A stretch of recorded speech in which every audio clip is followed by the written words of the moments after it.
ഇവിടെ നമ്മളപ്പോൾ അങ്ങനെ ഫോരം മോൾ എത്തിയിരിക്കുകയാണ്. നമ്മുടെ ഒരു ആഗ്രഹമായിരുന്നു, മറ്റൊരാഗ്രഹമായിരുന്നു സയ്യാര മൂവി കാണുന്നുള്ളത്. ഇത് എല്ലാവരും പറഞ്ഞു ആഷിക് 2 പോലത്തെ ഒരു വൈബാണ്, നല്ല അടിപൊളി സിനിമയാണ്. എല്ലാവരും പേരിന സയ്യാര സയ്യാറ മൂവി നമ്മൾ കാണാൻ പോവാൻ. നമ്മൾ റീൽസ് കണ്ടിട്ട് അതിൻ്റെതൊക്കെ പക്ഷെ എനിക്ക് വലിയ താല്പര്യമില്ല.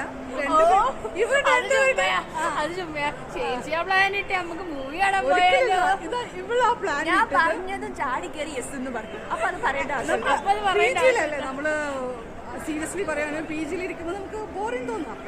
പി ജിയിൽ നമ്മൾ ഹോസ്പിറ്റലിൽ പോകുന്ന പറഞ്ഞു വന്നിരിക്കണേ. പി ജിയിലൊക്കെ ഞങ്ങൾ എന്തൊക്കെ കല്ല, എനിക്ക് വയറിളക്കോ ഛർദിലോ ഇതൊന്നും കേൾക്കല്ലേ കേട്ടോ. ഇത് അവളുടെ ഒരു സത്യമാതിരി വിളിച്ച് പറയണം. അങ്ങനെയല്ലേ ഗൈസ് എപ്പോഴും നമ്മൾ പറയേണ്ടത്.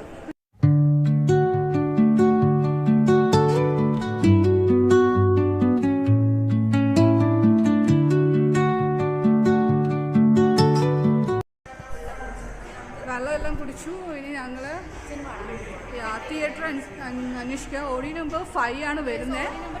5 ആണ് വരുന്നത്. സോ നമ്മൾ അങ്ങോട്ടേക്ക് പോവുക. 7:20 ആണ് ഫിലിം സ്റ്റാർട്ട് ചെയ്യുന്നത്. പക്ഷെ നമ്മൾ ഇപ്പൊ എത്ര സമയമായി?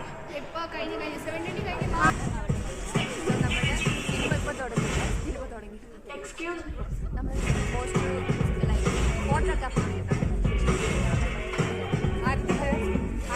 കുറച്ച് വാക്കുകൾ ഫിലിമിനെ കുറിച്ച്. ഞാൻ ഭയങ്കര എക്സൈറ്റഡ് ആണ്. കാരണം ഹൈപ്പ് ആണ്. എന്തിനാന്ന്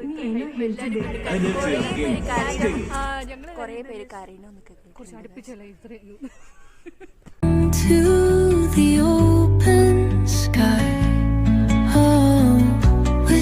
മൂവിയുടെ ഹാഫ് കണ്ടു. എങ്ങനെയുണ്ടായിരുന്നു? ഒരു ഫിൽമി വേൾഡിലുള്ളവർക്ക് വേണ്ടി ഈ മൂവി പറ്റിയതാ.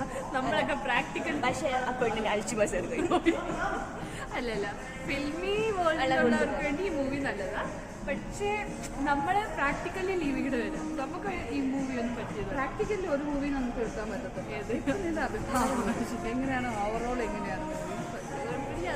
കാശ് എത്ര KFC കഴിക്കേണ്ടതാ? മൂവിയുടെ റിവ്യൂ പറയും ഗൈസ്. എവിടെ നമ്മൾ മൂവി കണ്ടിരിക്കുകയാണ് ഗൈസ്. കുഴപ്പമില്ല, പാട്ടുകളൊക്കെ കുഴപ്പമില്ല. പക്ഷേ കുഴപ്പമില്ല, നല്ല സിനിമയാണ്. ബാക്കി നമ്മുടെ എനിക്ക് പറയാനുള്ളത് അവള് 2 ഡയറിയിൽ സ്റ്റോപ്പ് ചെയ്തതാണ്. നമ്മുടെ സിനിമ കുഴപ്പമില്ല. പിന്നെ റീൽസിൽ കാണുന്ന പോലെ അങ്ങനെ ഒന്നുമില്ല. എന്റെ അഭിപ്രായം എനിക്കും അത്ര വലുതായിട്ടൊന്നും തോന്നിയിട്ടില്ല ഗൈസ്. നിങ്ങൾക്ക് വല്ല തോന്നുന്നുണ്ട് കമന്റ് ബോക്സിൽ